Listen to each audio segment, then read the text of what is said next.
Possible. बताइए madam, क्या सहायता कर सकता हूँ मैं आपकी? सर आप मेरी सहायता नहीं, हम आपकी सहायता कर सकते हैं। बताइए मैडम, कैसे सहायता कर सकते हैं आप हमें?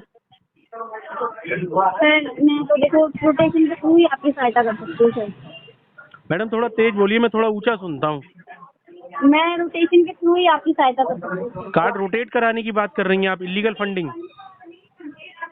इलीगल फंडिंग थोड़ी ना है सर, ये बैंक एक तरफ से आपकी हेल्प कर रहा है सर, और कुछ नहीं है सर। कितने का करा सकती है मैडम? जितना आपका कार्ड होगा सर उतने का तो रोटेशन होगा। उसमें मैडम हम बोरोवर का क्या फायदा होगा, कार्ड होल्डर का? कार्ड सर एक बात, कार्ड होल्डर बेनिफिट है, उसको 2 महीने का समय मिल जाएगा। इससे ओवरड्यू जो चार्जेस लगे पड़े हैं हम अपने हैंड से पे कर देंगे। आपको सोचना हर महीने चार्जेस लगता है, राइट? इससे 2 महीने तक वो रिलीफ मिल जाएगा, उन्हें 2 महीने तक उनके चार्जेस नहीं लगेंगे। अगर उनसे 2 से 3 बार उनका रोटेशन हो गया, उनका कार्ड परमानेंट बैंक के हैंड से ब्लॉक हो जाएगा और उनका सेटलमेंट वो अच्छे वेवर में ले सकते हैं। 10 से 12% में उनका वेवर में सेटलमेंट मिल जाएगा उनको। ये किस कार्ड नंबर के रिगार्डिंग बात करें? कार्ड नंबर बता दीजिएगा। हाँ श्योर, मैं आपको बता देती हूँ। ये सर के ना 2 कार्ड है, 4569 एंड 4268। हम्म। तो 2 कार्ड है उनको। मैडम कितने तक की हो जाएगी फिर कार्ड रोटेशन में? अमाउंट आप कितने ट्रांसफर करा सकते हो? जैसे ये 2 लाख की तो उनकी लिमिट ही है, ठीक है। 2 लाख की लिमिट है तो 2 लाख के आसपास ही रोटेट होगा। एक कार्ड जो कार्ड है, ये क्या नाम है 4569 के 2, इसका 2 लाख की लिमिट है। एक लिमिट पे 2 कार्ड भरेंगे, ठीक है। इसका एक क्या नाम है 1,17,000 है टोटल आउटस्टैंडिंग, और दूसरे का ओनली 90,000 रुपये है। तो इसके भी आप पे रोटेशन होगा इनका। नहीं तो ये 2,07,000 हो गया ना, तो इसमें आपको कितने का ओटीपी देना पड़ेगा? आप कितने का ओटीपी लगाओगी वापसी का? सबसे पहले बिल अमाउंट डाल के कार्ड एक्टिवेट होगा, उसके बाद जी जी, पहले कार्ड अभी टेम्परेरी ब्लॉक है ना सर। हाँ तो आप तो पेमेंट ट्रांसफर कर दो कि कार्ड अनब्लॉक हो जाएगा। हाँ कार्ड डालेंगे, पेमेंट कब अनब्लॉक हुआ कार्ड? हाँ तो आप कितना पेमेंट ट्रांसफर करोगे? अभी तो सर देखो, ये अभी तो उन्हें बिल अमाउंट डालना पड़ेगा। इनका बिल अमाउंट, एक कार्ड का बिल अमाउंट है इनका 22,000 और दूसरे कार्ड का है 8100 रुपये। ये बिल अमाउंट कार्ड में लगेगा तब इनका कार्ड एक्टिव होगा। तो आप किस थर्ड पार्टी एजेंसी से बोल रहे हो मैडम? सर हम तो दिल्ली ब्रांच में बैठे हैं। नहीं, आप ब्रांच में नहीं होगी, आप तो थर्ड पार्टी रिकवरी एजेंसी से हो। हाँ बिल्कुल सर, हाँ रिकवरी एजेंसी से ही हूँ सर। हाँ तो आपकी रिकवरी एजेंसी का क्या नाम है? मेरी रिकवरी एजेंसी का ONS नाम है सर। क्या नाम है मैडम? ONS। ONS। हाँ जी सर। तो आपको यस बैंक ऑथोराइज करती है कार्ड रोटेशन कराने के लिए? तो ये एजेंसी के थ्रू होता है सर। जी, एजेंसी के थ्रू होता है सर ये। नहीं नहीं, यस बैंक ऑथोराइज है, यस बैंक से ऑथोराइज है। मेरी बात सुनिए फर्स्ट ऑफ ऑल, ये रोटेशन आपको ऐसा ना लगे, मैं आपको पहले बता देती हूँ, ये रोटेशन हर किसी कस्टमर का नहीं किया जाता। जिनका जेन्युइन मेडिकल इशू होता है सिर्फ उस कस्टमर को ही ऑफर किया जाता है, अदरवाइज सब अपना मिनिमम अमाउंट ही पे करते हैं। मैडम इससे तो इनको नुकसान है ना, इनका कार्ड जो एनपीए की तरफ जा रहा है वो एनपीए पे नहीं जाएगा। सर एक बात बताइए, 2 से 3 महीने बाद 2 से 3 बार रोटेशन कराने के बाद जहाँ एनपीए में जाकर इनका 20 से 25% में सेटलमेंट होगा, मैडम यहाँ 2 से 3 बार रोटेशन कराने में इनका कार्ड ब्लॉक होकर 10 से 12% में सेटलमेंट हो जाएगा ना सर। नहीं मैडम, ये कहीं पर कोई नियम है कि अगर आप कार्ड रोटेशन करोगे तो इनका कार्ड का जो सेटलमेंट है वो 10% पे हो जाएगा? यस बैंक के सेटलमेंट तो वैसे ही 8-10% पे मार्केट में घूम रहे हैं, और वो भी एनपीए होने के 3 महीने बाद होगा। इसने बोला 8-10%। मैं आपको एक नहीं 1000 लेटर भेज दे रहे हूँ आपको यस बैंक के। यस 8 से 10 ऐसी बातें कर दिया सर। 8 से 10% में हम लेटर निकलवाते हैं सर, हमें नहीं मिलता। आप इस प्रकार से जनता को गुमराह मत कीजिए, आम बोरोवर को लोन क्रेडिट कार्ड डिफॉल्ट में इस प्रकार से परेशान मत कीजिए।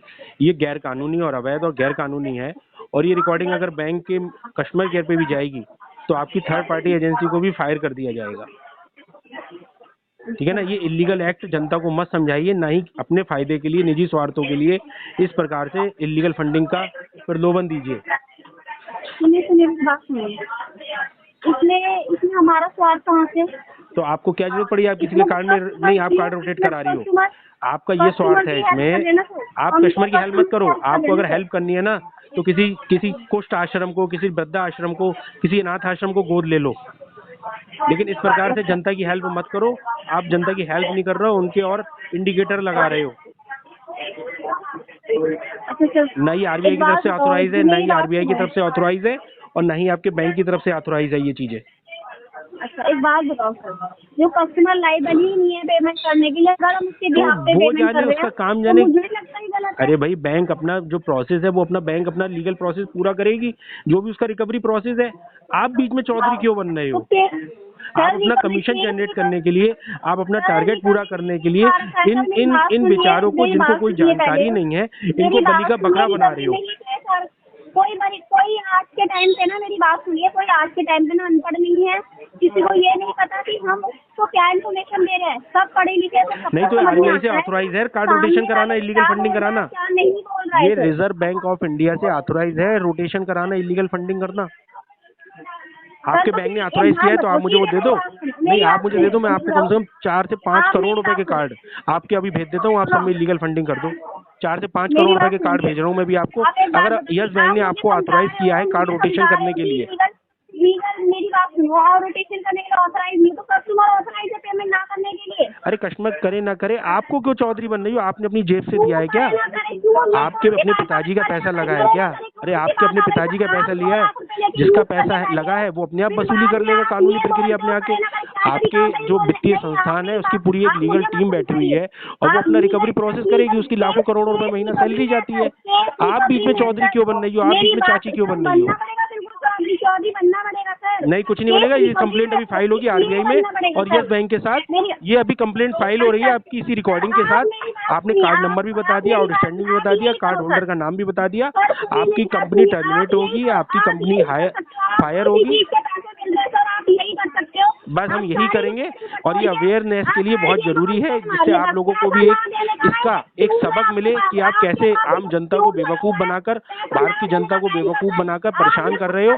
और उसके कार्ड को रोटेशन करा के, उसके कार्ड को रोटेशन कराकर उसका जो कार्ड एनपीए होने वाला था उसको और 3 महीने आगे बढ़ाकर उसको प्रताड़ित करवा रहे हो अपनी थर्ड पार्टी रिकवरी एजेंसियों से। और ये गैर कानूनी और अवैध प्रक्रिया मत अपनाइए।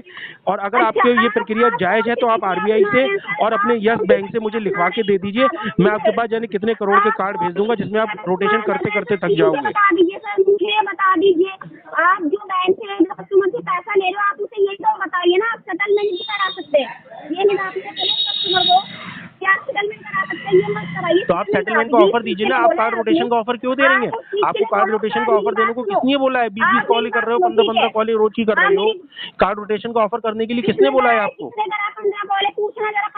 आप पीछे उसके पड़ी हुई है, 4 दिन से पीछे पड़ी हुई है। अब आप मुझे भी कहानी समझा रही हो? क्या मैं बेवकूफ हूँ? 4 दिन से कौन किसके पीछे? नहीं आप पीछे पड़ी हुई है, उसका कार्ड रोटेशन करा लीजिए, कार्ड रोटेशन करा लीजिए। शर्म नहीं आती आपको किसी का अकाउंट खराब करते हुए? उसके पीछे पूरी थर्ड पार्टी रिकवरी एजेंसी लगा दोगे आप। उसका कार्ड जो एनपी होने वाला था वो 3 महीने आगे बढ़ा दोगे आप लोग। चीखने से कुछ नहीं होगा। ये कंप्लेंट फाइल होगी यस बैंक के साथ, ठीक है ना? नहीं सेटलमेंट क्यों नहीं करा रहा? क्यों? तो सेटलमेंट का ऑफर दो ना आप, तभी तो सेटलमेंट होगा। सेटलमेंट का ऑफर दिया आपने तो कार्ड रोटेशन का ऑफर दिया। बिल्कुल बोला था सेटलमेंट के लिए, जब कस्टमर हाथ जोड़ के मेरे पास। अरे तो आप कार्ड रोटेशन क्यों करा रही हो? अगर उसने मना कर दिया तो आपका काम शालीनता, अनुनय, विनय और नम्रता से आरटीपी लगा देना है। नहीं अगर किसी ने मना कर दिया तो आप उसको आरटीपी लगा दो। आप उसको कार्ड रोटेशन के फायदे क्यों समझा रही हो? मैडम आपकी आवाज बैठ जाएगी, इतना गला फाड़ फाड़ के चीखोगी ना तो आवाज बैठ जाएगी, बाद में बड़ी दिक्कत होगी, गले में बहुत दर्द होता है। और इस चीखने से कुछ नहीं होगा, मैं बहरा नहीं हूँ। आप जो चीख रही हो ना, इसके चीखने से कोई फर्क नहीं पड़ रहा मेरे ऊपर। आप जैसी 365 को मैं रोज संभालता हूँ।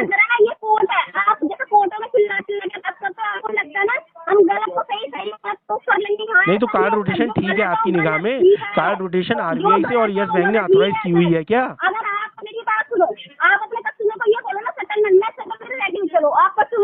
आप सेटलमेंट का ऑफर दो ना फिर मुझे। हाँ 20% में लेटर निकल सारी बोल 10% का अगर आपका हो 10% में 9% में तो आप लेटर निकलवा दो, 9-10% में लेटर हो तो निकलवा दो सेटलमेंट का, और 15 दिन का टाइम दिलवा दो, मैं सेटलमेंट करवा दूंगा।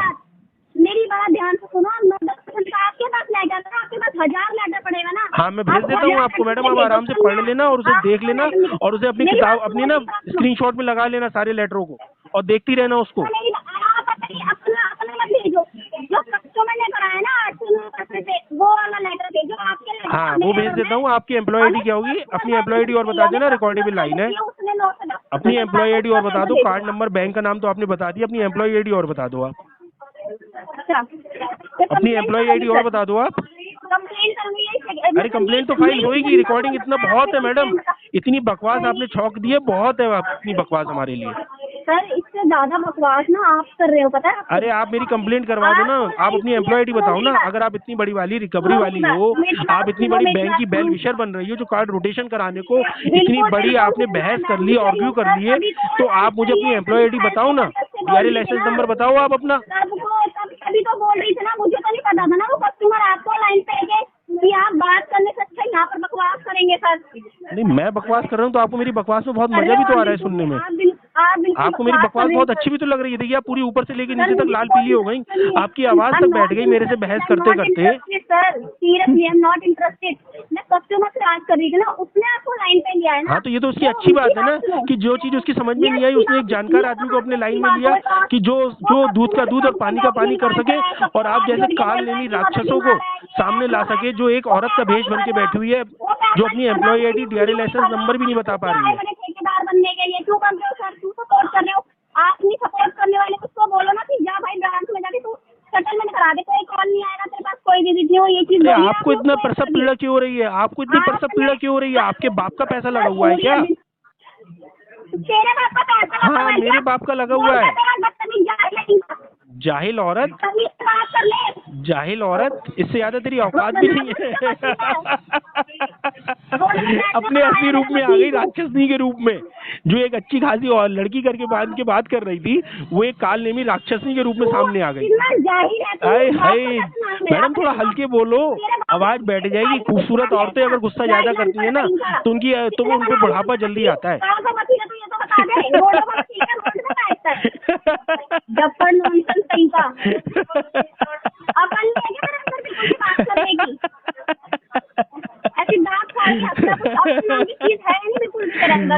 देख लिया भैया तुमने सत्यवान, कैसी राक्षसनी थी जो अपने असली रूप में आ गई। ये काल नेमी राक्षसनी है, काल नेमी राक्षसनी बनी हुई थी, असली रूप में आ गई। कोई भी कार्ड रोटेशन ना हो, और इस रिकॉर्डिंग को यस बैंक के कस्टमर केयर पर और नोडल ऑफिसर को ईमेल करके भेजो कि आपकी third party recovery agency card rotation करा के अपना टारगेट पूरा करके आप ही को बैंक को चूना लगाकर अपना कमीशन जनरेट कर रही है। इनको टर्मिनेट करो और इनके लात मारकर इनको बाहर निकालो, और इसकी एक सेकंड कंप्लेंट आरबीआई लोकपाल के समक्ष भी फाइल करो। इसने कार्ड नंबर भी बताया है, अकाउंट नंबर भी बता दिया, और बैंक का नाम भी बता दिया, और ये कहाँ से बोल रही है एजेंसी का नाम भी इसने बता दिया। हम टाइम नहीं मांग रहे, हम टाइम देते हैं। हम मांग नहीं रहे, हम देते हैं। और तुम जैसे भिखारी हो ना, तुम जैसी भिखारी हो, और जो तुम भिखारी इनकी तरफ भीख मांग रही हो कि कार्ड रोटेशन करा लो, अल्लाह के नाम पे, भगवान के नाम पे, मौला के नाम पे कार्ड रोटेशन करवा लो, और तुम अपने असली रूप में आ गई। ये तुम्हारी औकात है। अरे मेरी बात सुनो। सुनाओ।